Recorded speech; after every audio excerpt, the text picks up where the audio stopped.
I never thought an ordinary drive home would lead me down such a terrifying path.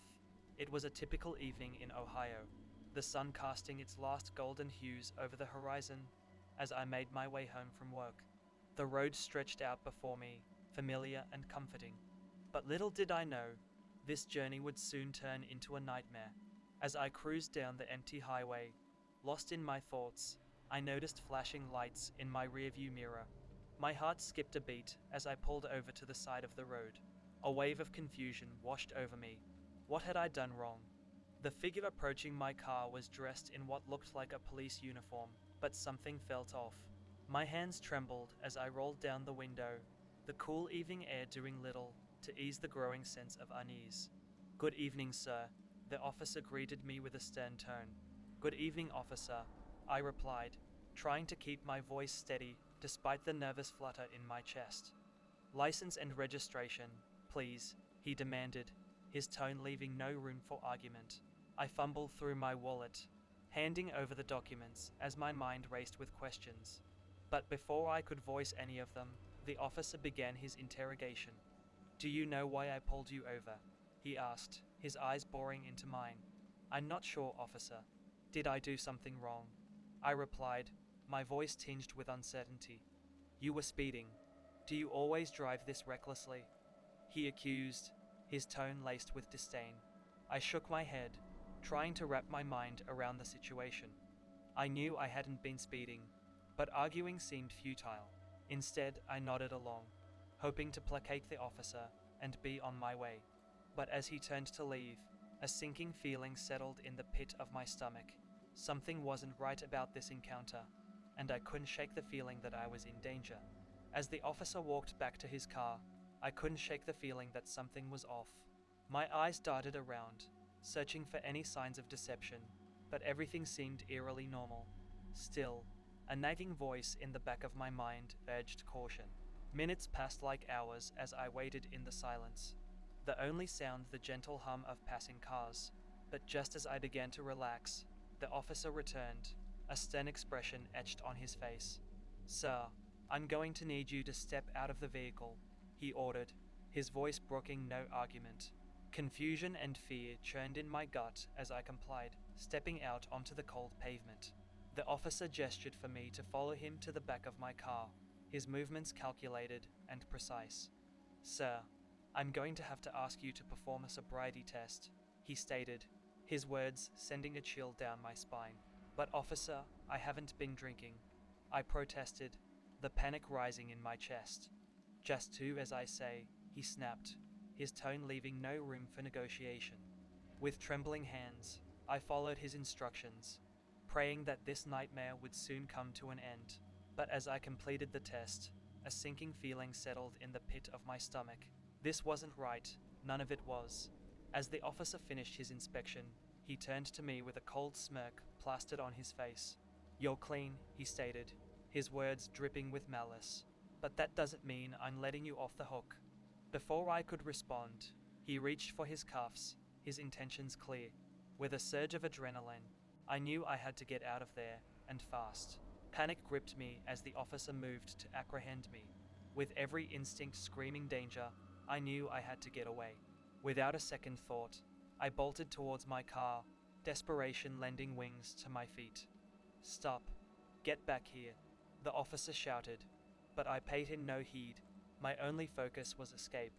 I fumbled with the keys, my hands shaking as I jammed them into the ignition. With a roar, the engine sprang to life, and I peeled out onto the highway, leaving the fake officer in my dust. Adrenaline coursed through my veins as I raced down the deserted road, my mind a whirlwind of fear and confusion. Who was that man, and why had he targeted me? Questions swirled in my mind, but there were no answers, only the pounding of my heart and the rush of the wind against my face. I glanced in the rearview mirror, half expecting to see flashing lights in pursuit, but to my relief, there was nothing but darkness behind me. Still, I couldn't shake the feeling of dread that clung to me like a second skin. With every mile that passed, my fear began to ebb, replaced by a simmering anger. How dare that man try to intimidate me? How dare he abuse his power in such a way? I may have escaped for now, but I vowed to bring him to justice, whatever it took. As I pulled into the safety of my driveway, relief washed over me like a tidal wave.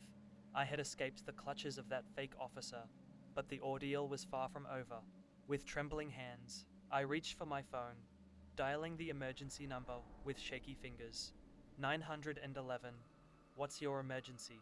A voice crackled through the line. I need to report an incident, I stated, my voice barely above a whisper. Go ahead, sir. What happened? The dispatcher replied, her tone calm and reassuring. I recounted the events of the evening, leaving nothing out as I detailed the encounter with the fake officer. The dispatcher listened intently, her voice a steady anchor in the storm of my emotions. Thank you for reporting this, sir. We'll dispatch a unit to your location immediately, she assured me, her words a balm to my frayed nerves. With a sigh of relief, I hung up the phone, the weight of what had just transpired settling over me like a heavy blanket. But as I waited for the authorities to arrive, a sense of unease lingered, a reminder that the danger was far from over. Minutes stretched into hours as I sat in the darkness, the silence broken only by the distant sound of approaching sirens. And as the first flashes of blue and red filled the night sky, I knew that justice would soon be served. The interrogation room was stark and cold, the harsh fluorescent lights casting long shadows on the bare walls. I sat alone at the metal table, my hands clasped tightly together as I waited for the detectives to arrive. Minutes ticked by like hours, each second stretching out into an eternity of uncertainty. But finally, the door swung open, and two detectives entered the room, their expressions unreadable. Good evening, sir. One of them greeted me, his voice clipped and professional. Good evening, I replied, my voice barely above a whisper. We'd like to ask you a few questions about the incident earlier this evening, the other detective stated, his gaze piercing. I nodded, steeling myself for the barrage of inquiries that were sure to follow. But as they began to question me, a sinking feeling settled in the pit of my stomach. Their words were like knives, cutting through the fragile fabric of my composure. Do you have any reason to believe this officer was impersonating a police officer? One of them asked, his tone accusatory. I'm not sure, I stammered, my mind racing to make sense of the chaos. Can you describe the officer to us? Any distinguishing features? The other detective pressed, his eyes boring into mine. I racked my brain, trying to conjure up an image of the man who had threatened me. But try as I might, all I could remember was the cold, calculating look in his eyes. I'm sorry, I can't remember, I admitted, my voice barely above a whisper. The detectives exchanged a knowing glance, and a sinking feeling settled in the pit of my stomach. Despite my best efforts, it seemed that justice would remain elusive. Days turned into weeks as the investigation dragged on, each passing moment a reminder of the danger that still lurked in the shadows. But despite my best efforts, the fake officer remained at large, his identity shrouded in mystery. With every news report and police bulletin, my fear grew, a constant companion in the darkness of the night. But I refused to let him win, to let fear dictate my every move.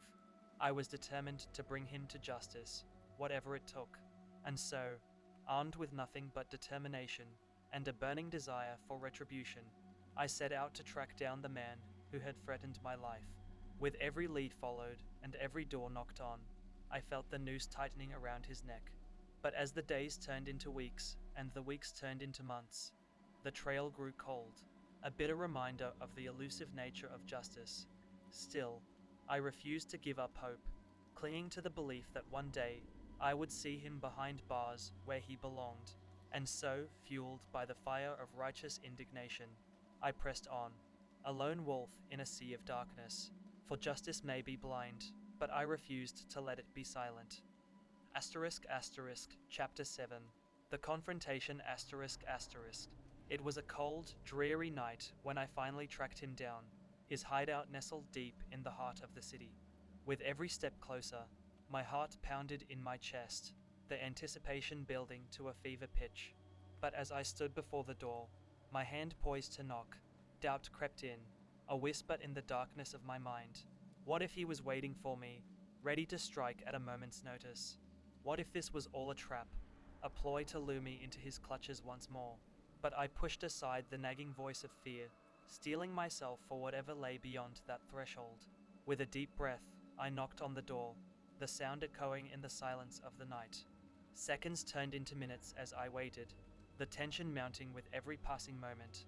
But just as I began to doubt whether anyone would answer, the door swung open, revealing the man who had haunted my nightmares for months. His eyes widened in surprise as he took in my presence, a flicker of recognition crossing his features before being replaced by a mask of indifference. "What do you want?" he sneered, his voice dripping with contempt. "I want justice," I replied, my voice steady despite the turmoil raging inside me. He scoffed, a cruel smile playing at the corners of his lips. "You think you can take me down? You're nothing but a coward," he taunted, his words like poison in the air. But I refused to be intimidated, refused to back down in the face of such blatant disregard for human life. "Maybe I am," I conceded, my voice barely above a whisper, "but I won't let you get away with what you've done." And with that, I launched myself at him, a whirlwind of fury and determination. For justice may be blind, but I refused to let it be silent. The ensuing struggle was like something out of a nightmare, a blur of fists and fury as we fought for dominance. But despite his best efforts, the fake officer was no match for the burning fire of justice that raged within me. With every blow landed and every cry of pain, I felt a sense of redemption wash over me, a reminder that evil may reign for a time, but it will always be vanquished by the light of truth. And as I finally subdued him, his face bloodied and bruised, I knew that justice had been served. For though the road may have been long and fraught with peril, it had led me to this moment of triumph, a testament to the power of righteousness in the face of darkness. With a sense of satisfaction, I handed him over to the authorities, his fate now in their hands. But as I watched him being led away in handcuffs, a sense of closure settled over me like a warm blanket, a reminder that no matter how dark the night may seem, the dawn will always break. With the threat of the fake officer finally vanquished, I could finally begin to rebuild my life, free from the shadow of fear that had plagued me for so long. And though the scars of that fateful encounter would never fully heal, they served as a reminder of my own strength and resilience in the face of adversity. With every passing day, I found solace in the simple joys of life, a testament to the resilience of the human spirit. And though the road ahead may be fraught with uncertainty, I faced it with courage and determination, secure in the knowledge that justice would always prevail in the end. And as I drove down the empty highway, the sun casting its last golden hues over the horizon, I knew that no matter what trials may come my way, I would always emerge victorious, a beacon of hope in a world shrouded in darkness.